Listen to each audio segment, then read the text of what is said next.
സലാംക്ക ഇത്രയും വർഷം സ്റ്റേജിൽ പാടിയിട്ടുള്ള ഒരു എക്സ്പീരിയൻസ് ഉള്ള ഒരാളല്ലേ? അപ്പം ഞാനൊരു കാര്യം ചോദിക്കാനായിട്ട് വരുമായിരുന്നു. അതായത് നമ്മൾ സ്റ്റേജ് പ്രോഗ്രാമിൽ ഗാനമേളയൊക്കെ എന്ന് പറഞ്ഞാൽ നമ്മൾ കണ്ടിന്യൂസ് അല്ലേ, രണ്ട് മണിക്കൂർ 2.5 മണിക്കൂറൊക്കെ നമ്മൾ പാടില്ലേ? എങ്ങനെയാണ്, എന്തൊക്കെ എക്സസൈസുകളാണ് ആ കാലഘട്ടത്തിൽ സലാമൊക്കെ ചെയ്തിട്ടുള്ളത്? ഞാനൊന്നും ചെയ്തിട്ടില്ല. മുമ്പൊക്കെ ഒരുപാട് ഗായകരെ ഞാൻ കണ്ടിട്ടുണ്ട്. വെയിലത്ത് പോകുമ്പോൾ കുട പിടിച്ചിട്ടും വീട്ടിൽ നിന്നും വെള്ളം ഒക്കെ ചൂടൊക്കെ വെള്ളം കൊണ്ടുപോയിട്ട് അതേ കുടിക്കുകയുള്ളൂ.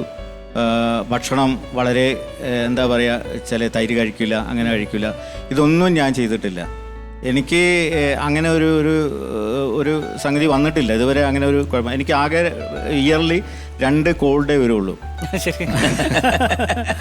അത് വന്നു കഴിഞ്ഞാൽ ഒരു മാസം അത് കണ്ടിന്യൂ ആയിട്ട് അങ്ങനെ തന്നെ പോയി. ഞാൻ മരുന്ന് കഴിക്കാറില്ല. എല്ലാം ഒരു ധൈര്യം, മനസ്സാണെന്നാണ് ഞാൻ പറയാം. മനസ്സാണ് നമ്മളെ സംഗീതം എന്ന് പറയുന്ന മനസ്സാണ്. നമ്മൾ സ്റ്റേജിൽ അങ്ങോട്ട് കയറി കഴിഞ്ഞാൽ ഇപ്പോൾ ചേട്ടൻ പറഞ്ഞ മാതിരി അതൊരു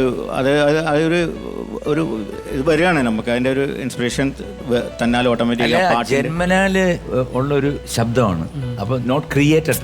അതാണ് അതിൻ്റെ വ്യത്യാസം. അപ്പോൾ എന്തായാലും thank you Amritha for coming and singing a very good song with our സലാമക്ക.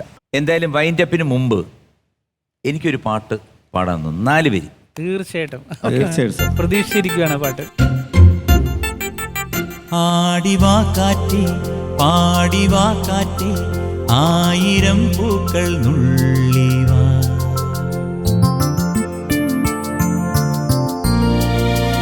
ആടിവാ കാറ്റേ പാടിവാ കാറ്റേ 1000 പൂക്കൾ നുള്ളിവാ.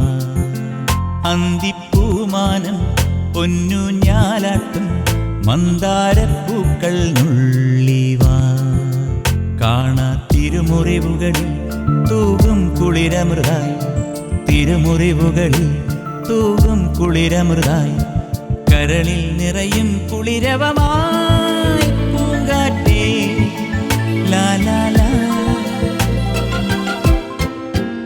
ആടിവാ കാറ്റേ പാടിവാ കാറ്റേ 1000 പൂക്കൾ നുള്ളിവാ.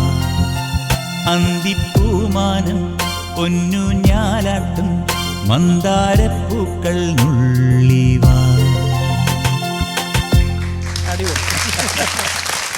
സോ അമൃത ടിവിയുടെ ഒരു ആദരവുണ്ട്. അത് നൽകാൻ വേണ്ടി ഞങ്ങൾ 2 പേരും കൂടെ അങ്ങോട്ട് വരുന്നു.